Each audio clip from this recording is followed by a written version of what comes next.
There's a specific type of silence that happens in adult life. It isn't the kind of silence you find in a library or a forest or even the heavy, awkward silence after a fight. It's quieter than that.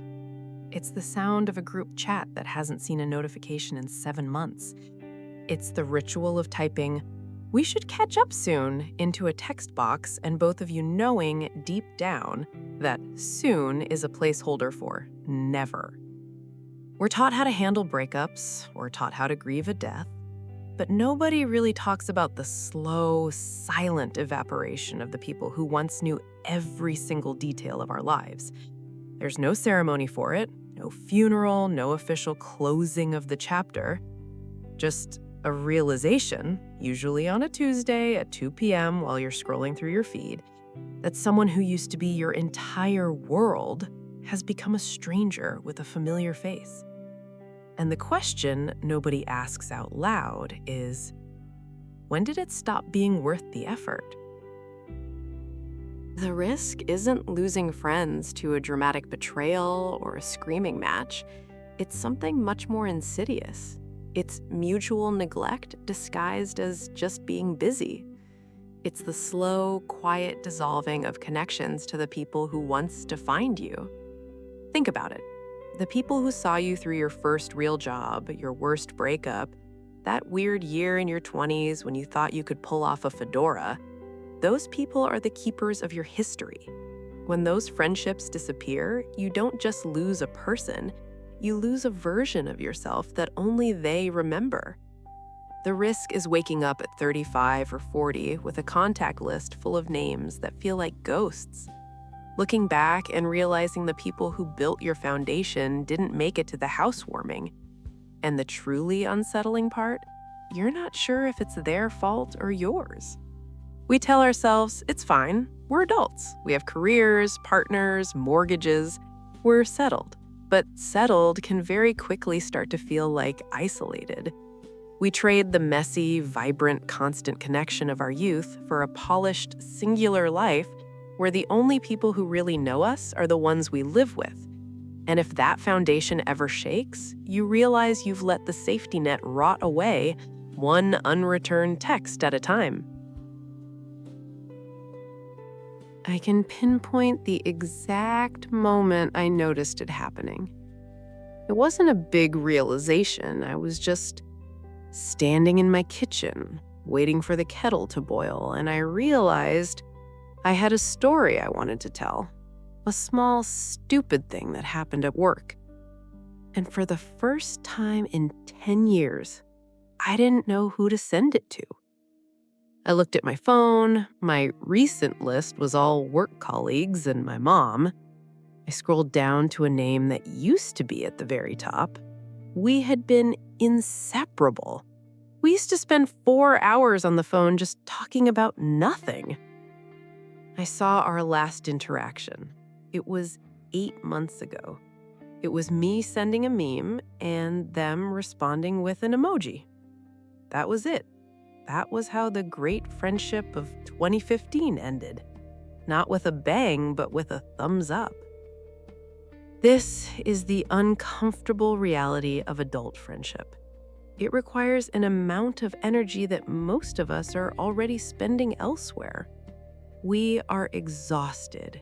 We spend 40 hours a week performing for our bosses, another 10 performing for social media, and whatever's left is usually reserved for trying to remember to drink enough water and not die of stress. So, friendship, the one thing that's supposed to be our refuge, becomes one more should on a list of shoulds. I should call Sarah. I should reply to that group chat. I should organize that dinner. And because friendship is voluntary, because there's no contract, no shared bank account, no legal obligation, it's the first thing we drop when the weight of life gets too heavy. We tell ourselves it's temporary. Once this project is over, I'll reach out. Once the kids are older, once I feel less like this.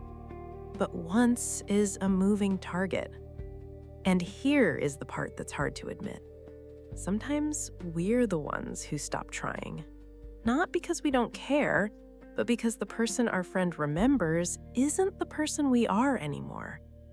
Maintaining a friendship with someone from your past requires you to constantly reconcile who you were with who you've become. And sometimes that gap is just too wide to bridge on a Tuesday night when you've only got 20% battery left, both on your phone and in your soul. So we let it drift. We mute the chat. We like the photo of their new dog instead of calling. We convince ourselves that staying in touch is the same thing as being in each other's lives. It's not.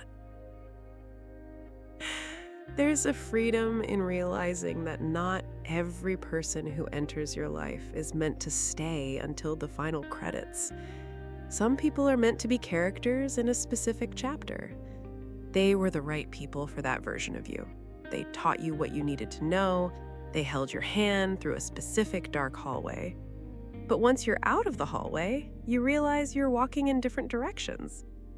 The betrayal isn't the distance. The betrayal is the pretending, the performance of a closeness that has already evaporated, the "we should meet up" ritual that just leaves both of you feeling guilty and tired.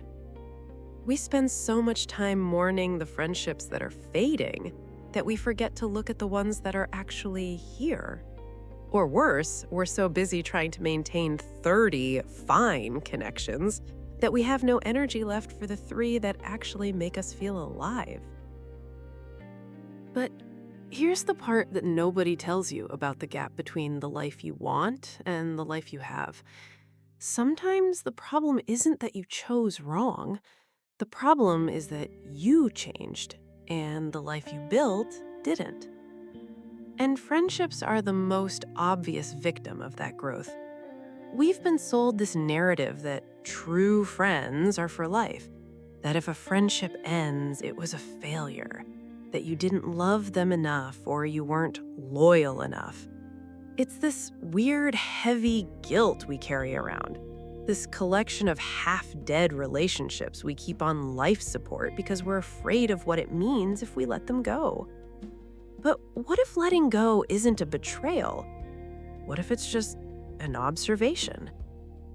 I'm starting to think that the most honest thing you can do for a friendship is to admit when it has run its course. People aren't static. We evolve. Our values shift. Our humor changes.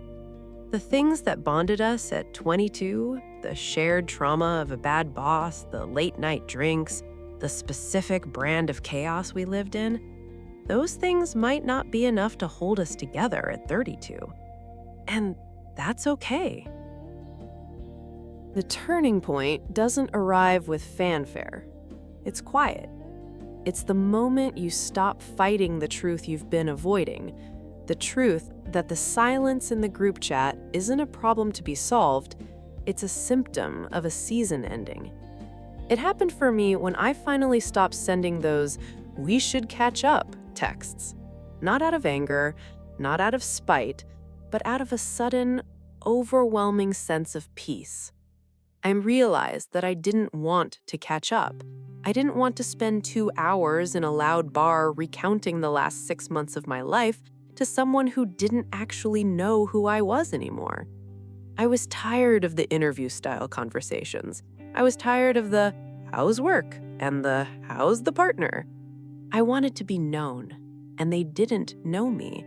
They knew a ghost. The climax is the quiet moment when you stop seeing friendship fade as a personal failure. You realize that you aren't a bad friend, and they aren't a bad person. You're just 2 humans who are growing at different speeds, in different soil, towards different suns. It's the moment you give yourself permission to release the guilt, to look at that silent group chat not as a graveyard, but as a time capsule, to be grateful for the years you had, without demanding that the future look the same. It's not about burning bridges, it's about recognizing that the bridge has already served its purpose. You've crossed it. You're on the other side now, and it's okay to keep walking. Here's what I want you to consider. Which friendships are you maintaining out of love, and which are you maintaining out of habit? Here's what I found. The moment I stopped trying to save every fading connection, I finally had the breath to nurture the ones that actually mattered. I started with a small admission. I looked at my contacts and I was honest. I realized I had 30 friends and maybe 3 people I could actually call if I stopped the "we should meet up" lie. If I don't actually have the bandwidth to see someone, I don't offer the false hope. I say, "It's so good to hear from you. I'm in a really busy season right now and can't commit to plans, but I'm rooting for you from afar."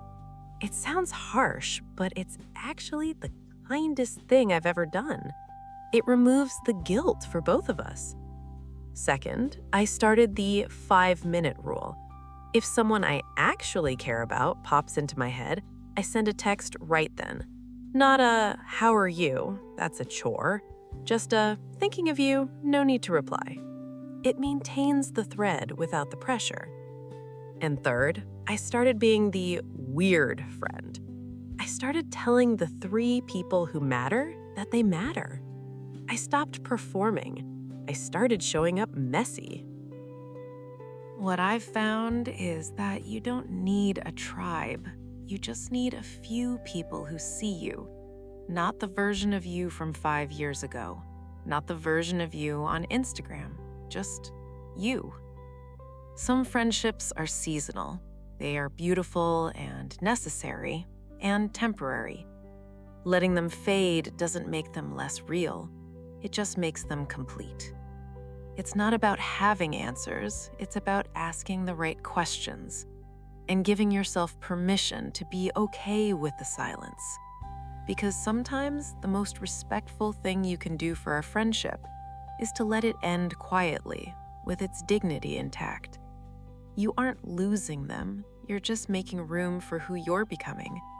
And honestly, that's more than enough.